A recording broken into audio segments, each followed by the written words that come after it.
Head raadiokuulajad ja loomulikult ka kõik teie, kes ekraanide taga. Tere kena keskpäeva teile. Täna raadios Lauri Laats, Keskerakonna fraktsiooni esimees Riigikogus ja mina Anneli Ott, Keskerakonna peasekretär.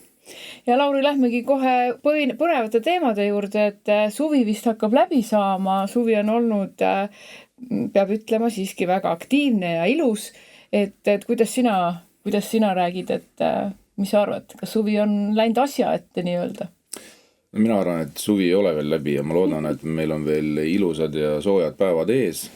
Sellepärast meil on ju lausa natukene alla 20 päeva augustikuus, aga siiski, et loodame, et me saame veel võtta seda viimast, mis siin võtta on. Sellepärast suvi on ju see aeg, kus inimesed ju laevad endal patareisi. Aga kui sa küsid, kuidas meil suvi läks, huvitavalt. Ühest küljest me otsime siin presidenti juba päris pikka aega, loodetavasti leiame ka, aga teiselt poolt, nii nagu ka teistel inimestel, nii nagu ka sul, oli ka mul oma selliseid suvisid tegemisi, eelkõige tegelesin remondiga, siiamaani veel tegelen, ka huvitav ettevõtmine. Mis ma sain kindlasti nüüd selgeks on see, et kõik hinnad on kohutavalt tõusnud, et eelmise remondi ma tegin seal 7-8 aastat tagasi, võrreldes selle ajaga nagu öö ja päev, et päris kurb, peaks ütlema selle suhtes, et hinnad on ikkagi kolossaalselt tõusnud ehitusmaterjalidele, rääkimata muudest hindadest, nii et aga püüame kuidagi hakkama saada. Jah, et vanarahva ütlemine on küll, et see külmakivi on juba vette visatud, aga tõesti tore on, et suvi jätkub, aga kuna sa seal kodus remondiga alustasid, siis mul on tunne, et ega sa sellest ei pääse, et nüüd vist tuleb valitsuse remondiga edasi minna, et see aasta vist tundub, et sükast päris tõsist hapukurgi hooaega nii-öelda nagu ei olegi olnud, et pidevalt on poliitiliselt aktiivsust nagu üles näidatud, et erinevad presidendikandidaadid, erinevad huvitavad ministrite väljaütlemised, kuhu kõik raha on vaja juurde ja millised hinnad peaksid tõusma, milliseid makse on vaja juurde panna, et eile teil oli siis selline tõsine koosolek, et vanemate kogu kogunes, te valisite presidendikandidaati. Aga saite valitud siis või kuidas te sealt koosolekult siis laiali läksite? No tõesti, et kui vaadata nagu poliitiliselt suve, siis väga sellist hapukurgi hooaega ei olnud. Aga mõnes mõttes, eks ka meedia inimesed püüdsid kogu seda teemat, mis puudutab presidendi valimisi üleval hoida, kuigi ma pean tunnistama mingi hetk, ikkagi poliitikud võtsid aega ka remondi jaoks ka, ehk siis kes puhkas, kes remontis, aga selline tunne vahepeal tekkis, et press nagu mõnes mõttes ikkagi kunstlikult ka teatud ajaperioodil hoidis seda presidendi teemat nagu üleval ja ma arvan, see ei on nagu ka väga mõistlik ja kui ma teatud ajal rääkisin ka ühe või teise ajakirjanikuga, siis tõesti, nendel oli ka selline tunne, et peatoimetus nagu ootab mingisugust uudiseid, aga nemad lähevad siis, teevad intervjuu poliitikutega ja sealt nagu mitte midagi väga ei tule. Ja selline olukord oli ja seda me nägime kuulsime nii raadios kui nägime ka telekast, ehk siis ka inimene nägi seda tegelikult pealt, et tegelikult asjad ei liigu. Ja kui me vaatame nüüd edasi ja kui ma olen nagu küsinud inimestelt, et mis te siis presidendi valimistest praegu arvate ja kes võiks olla järgmine president ja mis te arvate nendest kandidaatidest, siis valdavalt, mida ma olen sealt tagasisidet saanud, on see, et inimesed väga ei tea sellest mitte midagi. Inimesed on juba tüdinud sellest kemplemisest ja kauplemisest. Ma tahtsingi jõuda selleni, et selle 2 kuud, mida on kajastatud pidevalt presidendi valimisi ajakirjanike poolt, see on, ma arvan, kuidagi ära tapnud selle emotsiooni. Just ja suuresti see ei tekita mingisugust emotsioone rohkem, mis on kurb iseenesest. Ja loomulikult täiendava panuse on andnud poliitikud ja kui sa küsid eilse siis vanemate kogu koosoleku kohta, kurb oli.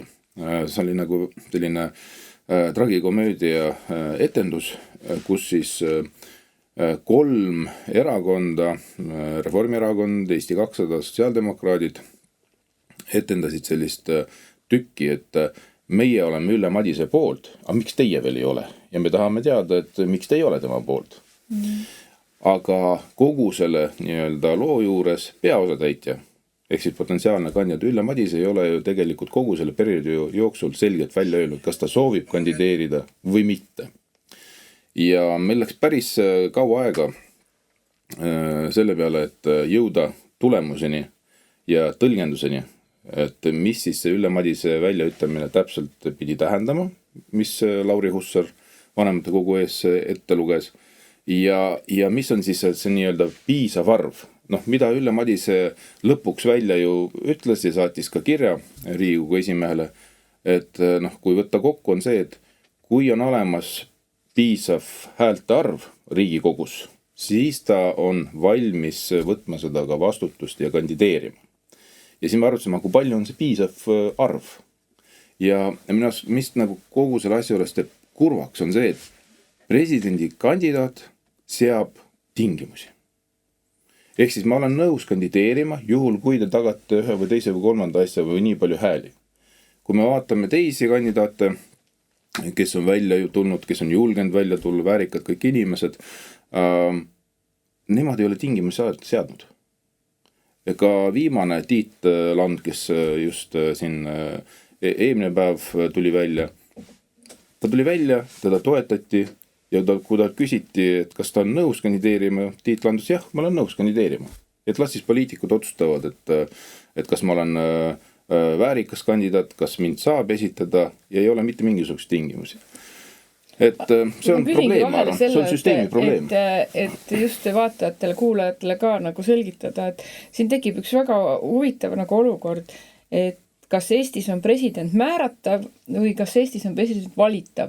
Et kuhu on jäänud kogu sellest protsessist nüüd see osa, kus tegelikult ütleme siis ka need samad koalitsioonierakonnad, kes täna ütlevad, et nemad toetavad Ülle Madiset, Ülle kindlasti olnud väärikas ja tubli ametnik riigi vaates, aga see ju ei tähenda seda, et nemad täna või ka siis opositsioonierakonnad Eesti rahvas teaks, milline on Ülle Madise presidendina või milline on tema visioon või ettekujutus vähemalt, et kuidas siis presidendina ta seda rolli enda puhul nagu näeb. Et see debatt on ju täna absoluutselt olemata, et mis loogika siin käiku on läinud, et seda nagu ei üldse ei peetagi tähtsaks enam. Oota, see ongi see koht, kus ma ütlesin, oli kurb. Et see ongi see, mis joonistus välja tegelikult. Ma arvan, et lähtudes ka meie põhiseadusest ja presidendivalimiste siis seadusest, et igal juhul nähakse ette, et esitatakse kandidaat peab andma nõusoleku, vastavalt uue valimisseadusele toimub ka debatt kandidaatide vahel. Nüüd siis see, mis joonistub välja ja ma siin võib-olla nii palju Ülle Madiset ei süüdistakski, aga ma arvan, see on selle 3 erakonna mäng, mis siin toimub, Reformierakond, Eesti 200, sotsiaaldemokraadid, kus võib ka öelda, et võib-olla sellest Ülle Madisest kujuneb selline ohver, nende mängu ohver. Küsimus, et miks selle mänguga mindi kaasa, see ei ole küsimus mulle, see on pigem küsimus potentsiaalse kandidaadile, et võib-olla kui see nii-öelda protsess on läbi, et koorub mingi huvitav asi välja või vähemalt tehakse analüüs, et mis siis tegelikult kogu selle protsessi juures nagu toimus. Ülle Madise, ma arvan, hea õiguskantsler. Me oleme vähemalt see 4 aastat, mis mina olen Riigikogus olnud, ta on jätnud väga professionaalse mulje ja kindlasti ta on väärikas kandidaat. Ja mida ma näen nende 3 erakonna poolt on see, et teda tahetakse või vähemalt see suund on läinud, et seda kandidaati lörsitakse lihtsalt avalikkuse ees. Ja minu arust see kindlasti ei tõsta tema potentsiaali saada presidendiks. See on nagu see probleem, mida talle tekitatakse nende 3 erakonna poolt, kes mängivad oma mängu. Ja see, mis vanemate kogust veel koorus välja, on see, et nende 3 erakonna, siis sotsiaaldemokraadid, Reformierakond, Eesti 200, siis selline järgmine käik on see, mida nad selgelt ütlesid välja, nad hakkavad siis toetusallkirju koguma Ülle Madise kandidatuuri esitamiseks. Aga ka koorus välja et Ülle Madise lähtuvalt oma siis ametipositsioonilt ei saa kohtuda fraktsioonidega ennem siis, kui on ära registreeritud kandidaadid. Noh, mis nii-öelda inimkeeles see tähendab seda, et siin 10 päeva, mis on jäänud või natuke juba vähem, et kui meie isegi Keskerakond või mõni muu erakond sooviks ka võib-olla toetada Ülle Madist või allkirjaga, siis nendel jõududel ei ole võimalust Ülle Madisega kohtuda. No kuidas see asi sellisel viisil toimub? See lihtsalt ei saa ju toimida. Sa ei saa esitada kandidaati, kui sa ei ole isegi temaga rääkinud. Kui sa ei ole aru saanud, mida ta mõtleb, milline ta oleks presidendina, mida ta mõtleb Eesti tulevikust, kuidas ta kaaristab praegust olukorda. Ei ole mingisugust debatti.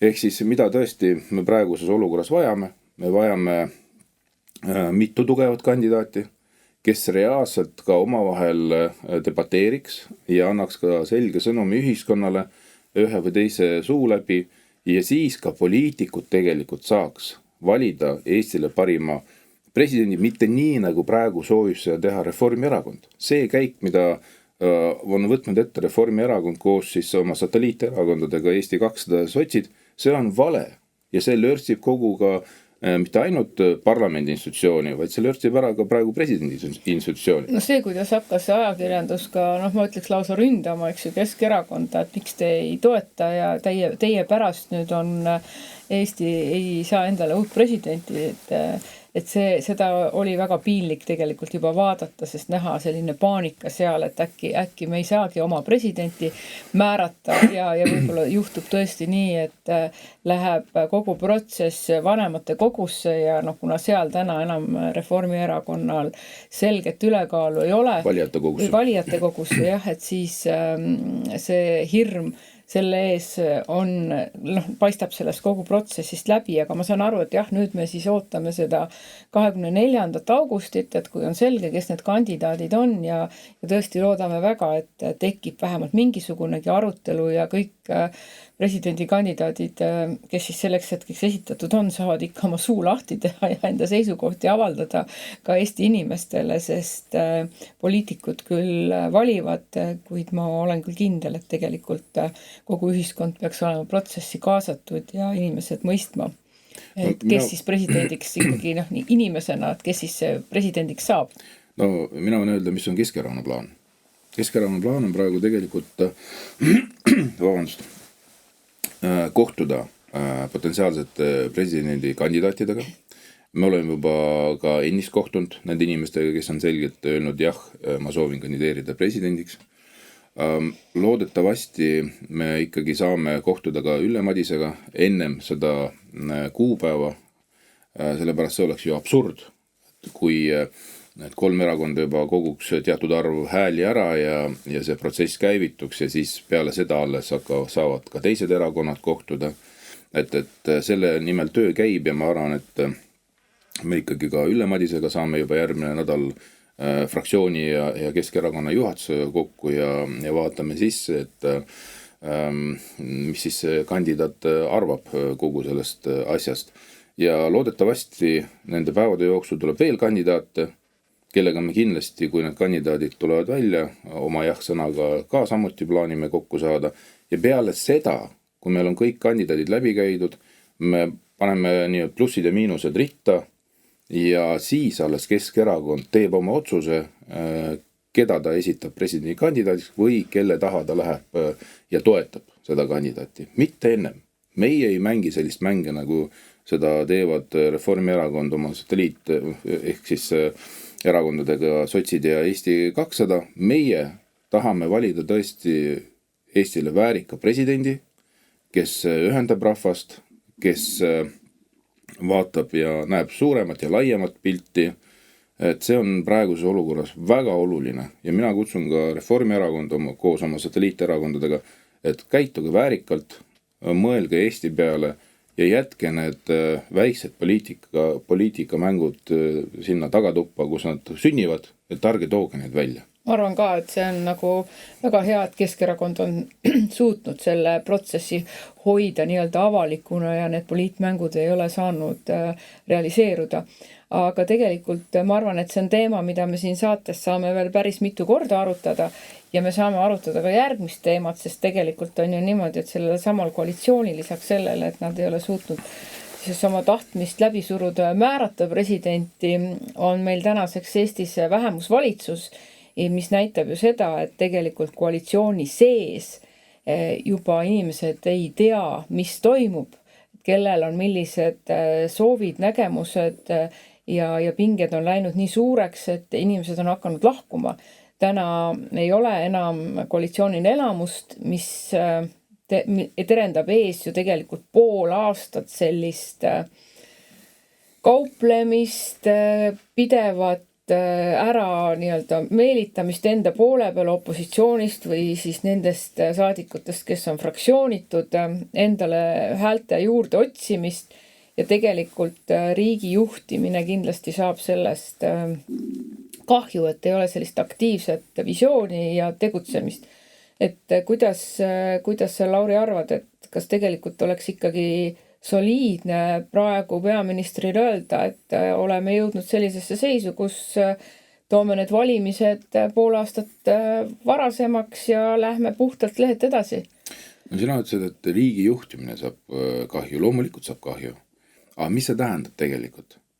Kui riigi juhtimine saab kahju, siis tegelikult kannatavad ju inimesed. Absoluutselt. Just. Et järgmine pool aastat, tõenäosus on see, et ega meil ju väga suurt midagi paremaks ei lähe. Hullemaks kindlasti. Ja. Et kui pead ikkagi ei ole, siis me teame, et ükskõik mis institutsioon on, et kui pea on nõrk või pea puudub, siis tegelikult kaos on veelgi suurem. Ja see on see, mis meid tegelikult ees ootab. Nüüd vaadates, mis juba praeguseks on toimunud, mina arvan, et meie Eesti riik seisab pikemat aega. Et kui me räägime 4 aastast, siis tegelikult ta ei ole seisnud, ta on läinud alla mäge.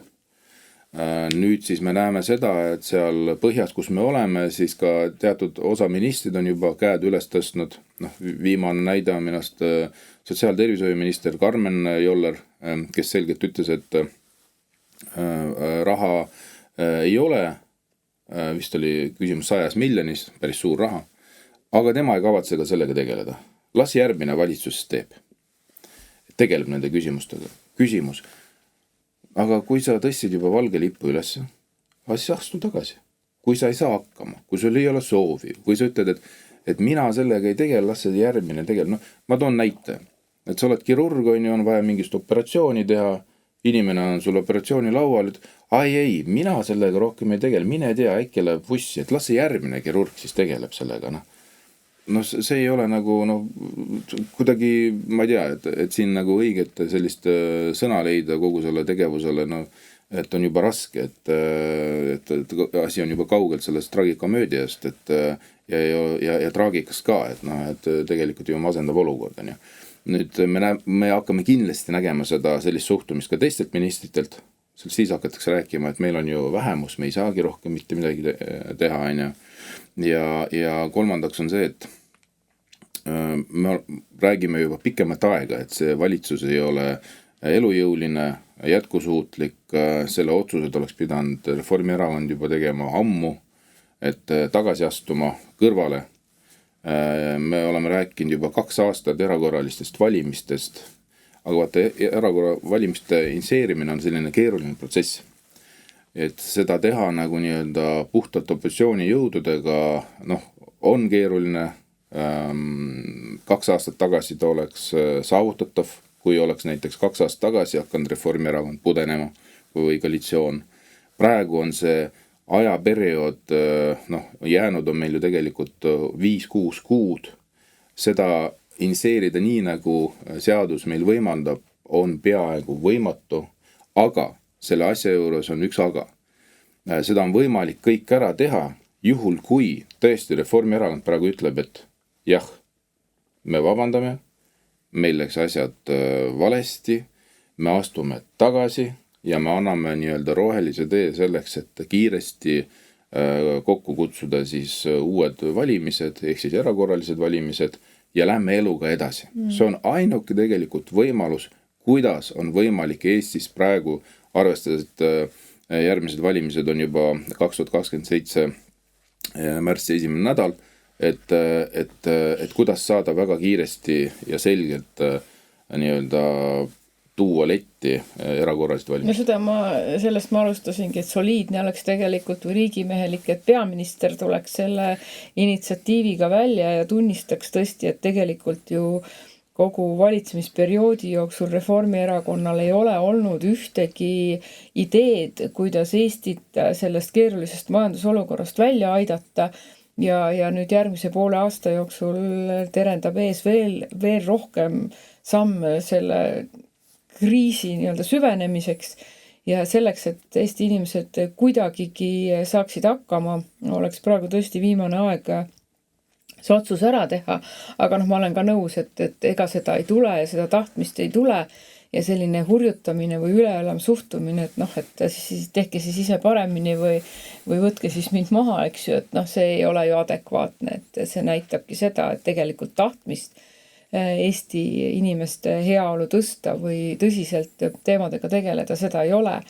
Aga nüüd kohe me nägime ka seda, et tõesti ministrid tulevad siis välja selliste päris suurte numbritega, et mis kõik eelarves puudu on ja näitavad nagu siis perspektiivi uuele valitsusele, et võib-olla te ei tahagi nende probleemidega tegelema hakata, et siin asi on ikka väga-väga hull. Keegi tahab presidendiks saada, keegi või tahab pärast valitseda. Täpselt, et hästi sellist dramaatilist pilti nagu maalida, et kuhu me jõudnud olema, aru saamata, et tegelikult on see nende enda peegel.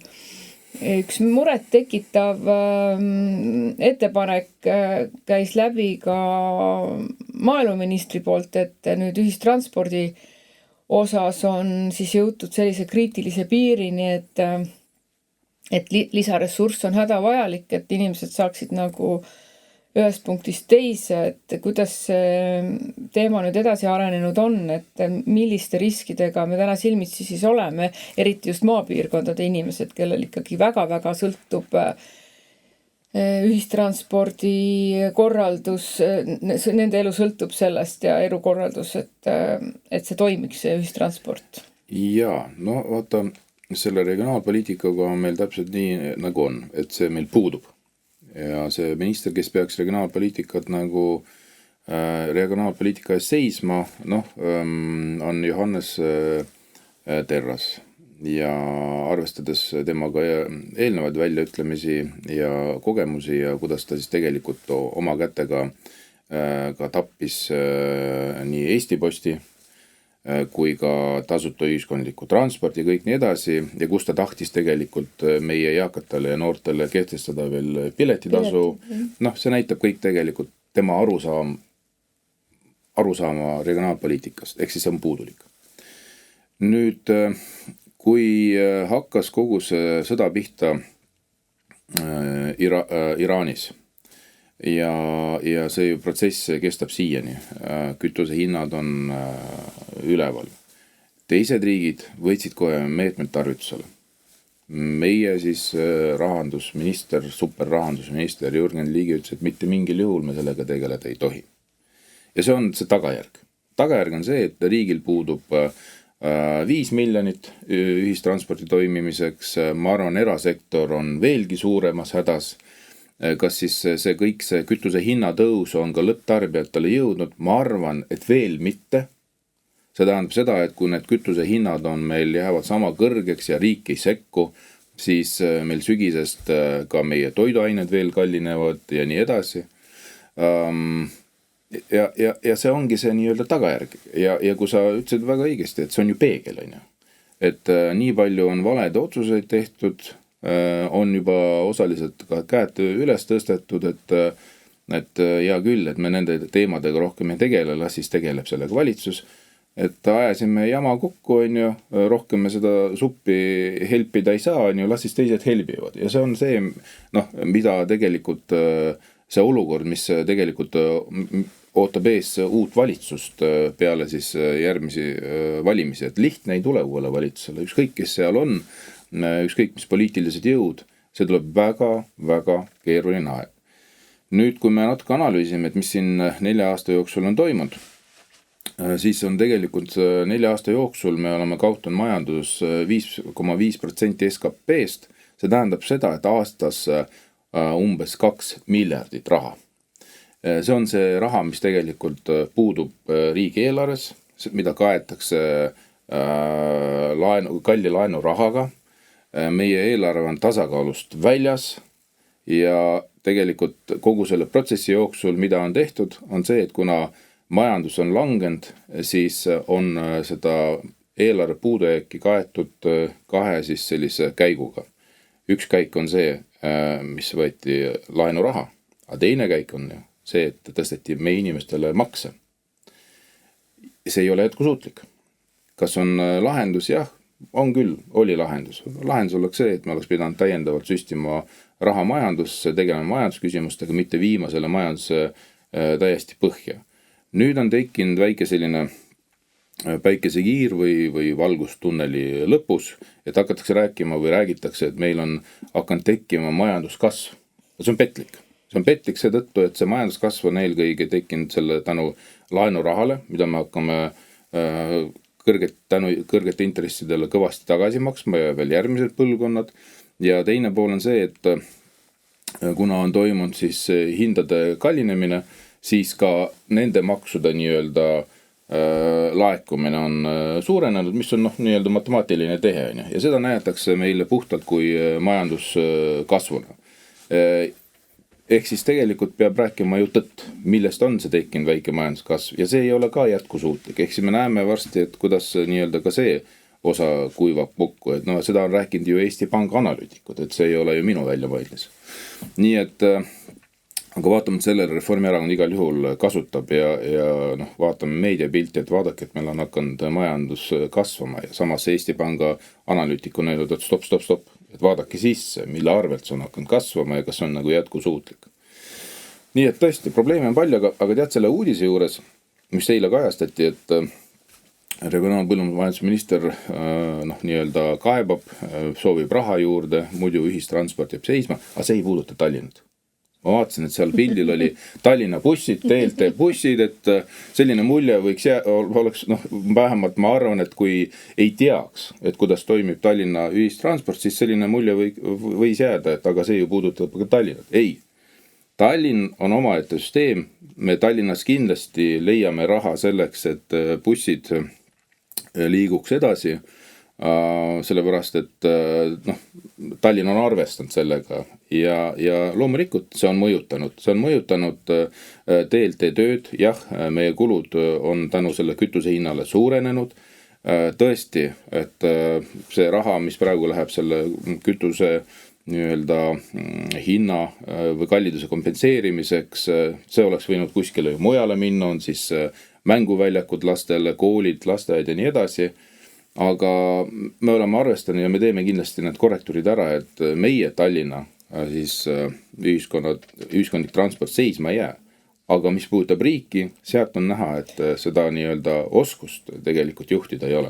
Ma loodan küll, et valija teeb kevadel või varakevadel õiged valikud ja see kogemus, mis Keskerakonnal on Tallinnas, rakendub ka üle Eesti, et ma siia lõppu veel ütlen, et mul oli võimalus nädalavahetusel Hauka-Laadal kohtuda väga paljude Eesti inimestega. Sina käid laatadel meil, ja mina käin laatadel just sellepärast, et inimeste käest otse küsida, mitte ainult Exceli tabeleid vaadata ja seal see valimistele, et ma olen isegi varem seda ka kohanud, aga nüüd oli ikka päris mitu inimest, kes tulid ütlema, et nad ei jõua neid valimisi ära oodata.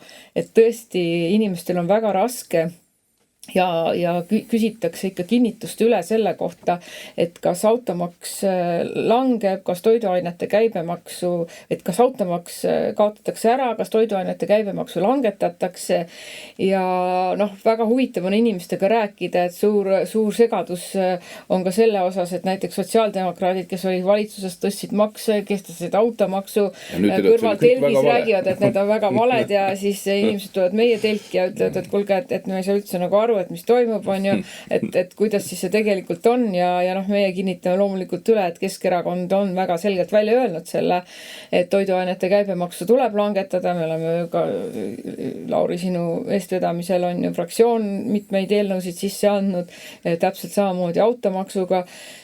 nii et kui tõesti erakorralisi valimisi ei tule, siis pingutame selle nimel, et märtsis valimised kogu seda olukorda muudavad. Igal juhul soovime kõigile headele kuulajatele, vaatajatele toredat, meeldivat suve jätku, nagu Lauri ütles, suvi veel kestab, kuigi sügise hõngu on õhus juba olemas ja usun, et Eesti väärib endale toredat, väärikat näoga rahva poole presidenti ja see järgmine pool aasta, mis valitsus vindub, teeme kõik selleks, et Eesti ikkagi paremini saaks kevadel edasi minna.